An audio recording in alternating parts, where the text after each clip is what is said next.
साथियों नमस्कार, मैं मीनाक्षी आप सभी लोगों का हार्दिक अभिनंदन करती हूँ साई अनुभूति चैनल में। और अनुभवों की श्रृंखला से एक और बहुत प्यारा और अनोखा सा अनुभव लेकर आपके समक्ष फिर से उपस्थित। साथियों, लेकिन उससे पहले साईं बाबा का जयकारा लगाएंगे, तो चलिए सब लोग हाथ जोड़िए और कहना शुरू करिए।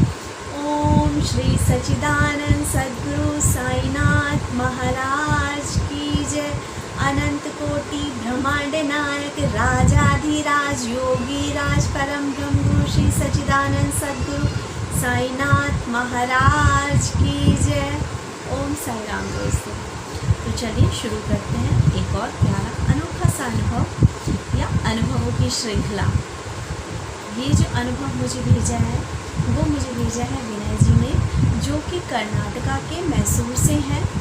और अनुभव कहना तो उचित नहीं होगा, क्योंकि उन्होंने जो मुझे अपने बहुत सारे हैं वो अनुभव बताए हैं।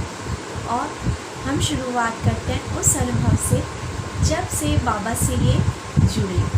ये कहते हैं बात 2017 की है। ये एक आईटी कंपनी में काम करती थी। ये कहते हैं कि उस कंपनी में एक तो वर्क प्रेशर बहुत ज़्यादा था, ऊपर से इनकी सैलरी भी बहुत कम थी।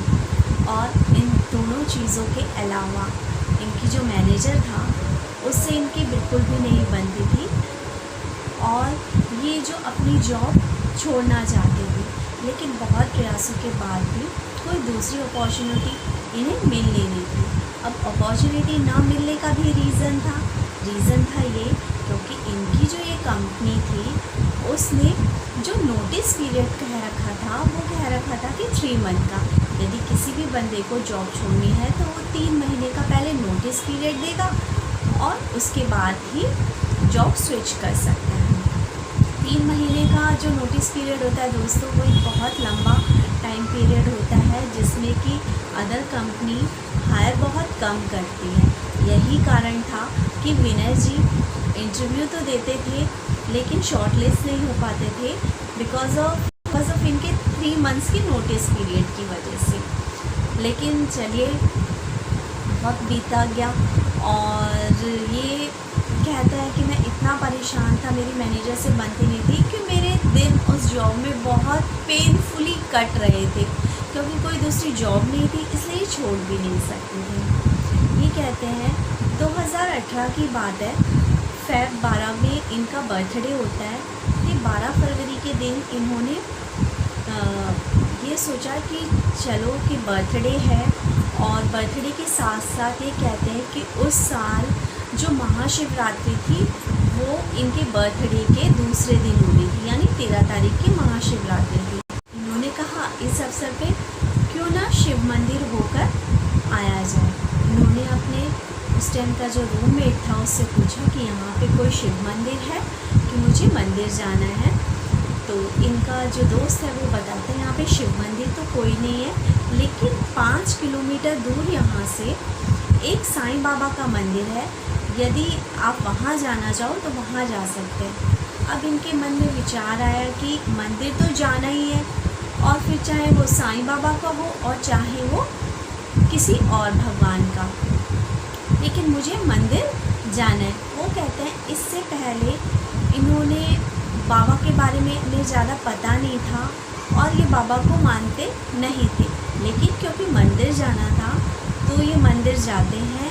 और ये कहते हैं कि उस दिन मैं रात को 7 बजे मंदिर में पहुंचता हूं, और जैसे जब मंदिर पहुंचता हूं और बाबा की छवि के सामने खड़ा होता हूं और बाबा को देखता हूं, तो कहते मुझे नहीं पता, लेकिन बस बाबा को देखते के साथ ही मेरी आंखों से आंसू बहने लगे, और आंसू कंटिन्यूसली बह रहे थे कि उनके अड़ोस पड़ोस वाले भी जो मंदिर में खड़े थे वो देख रहे थे। कहते हैं लेकिन ये इतने भावुक हो रखे थे उस वक्त कि अपने पे कंट्रोल नहीं पा रहे थे, और बस ये लगातार बाबा को देखकर आंसू बहाए जा रहे थे।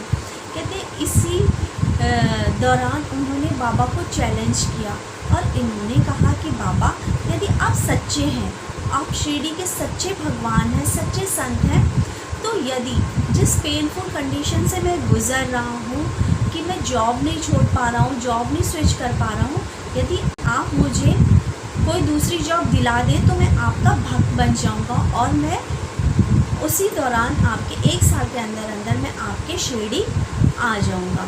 बस बाबा कि इन्होंने बाबा को उस समय वहाँ पर खड़े खड़े भावुक अवस्था में ही बाबा को चैलेंज किया कि आप मुझे नौकरी दिलाओ और तभी मैं आपको सच्चा भगवान मानूंगा। ये कहते हैं वहाँ से उस दिन ये वापस आए और विदिन 1.5 मंथ, 1.5 महीने बाद इनके पास एक कॉल आती है जॉब के लिए। और जो वो कॉल आती है वो इनका जितना भी क्राइटेरिया था कि 3 मंथ्स का क्राइटेरिया है और तो उस कंपनी को सब एग्री था। ये कहते हैं कि मैंने 3 महीने का टाइम दिया था बाबा को और बाबा ने 1.5 महीने के अंदर ही मुझे एक जॉब दिला दी।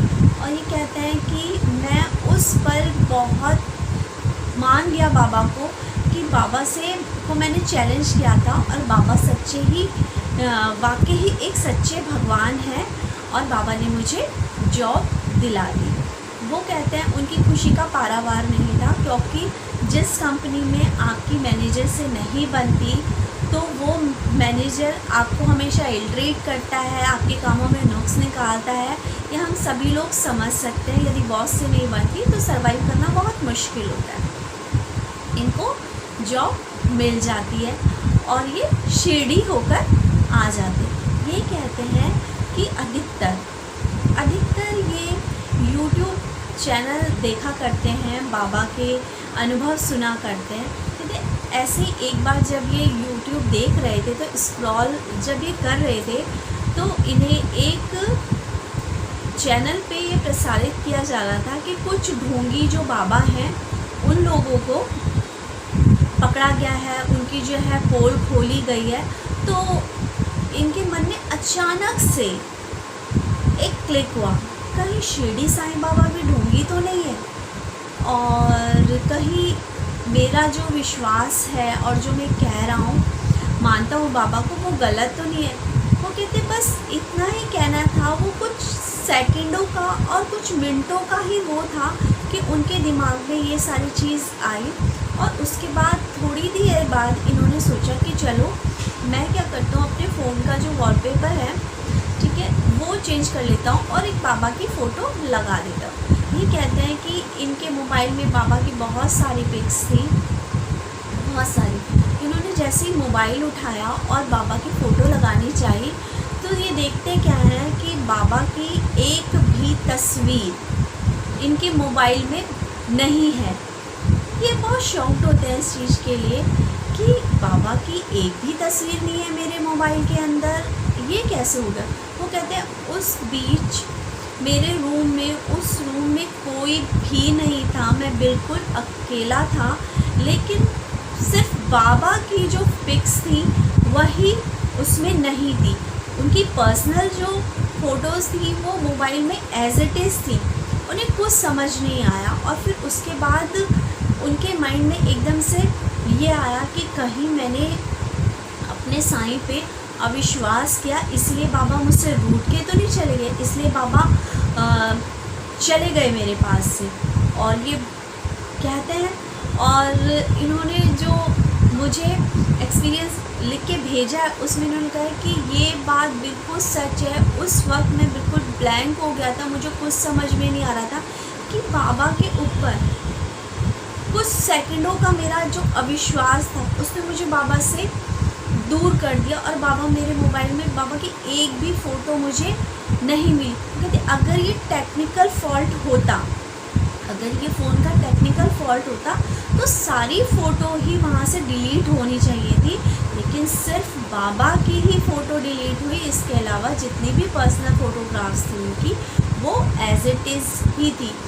वो कहते हैं उन्होंने बाबा से क्षमा मांगी कि बाबा मुझे माफ़ कर दीजिए।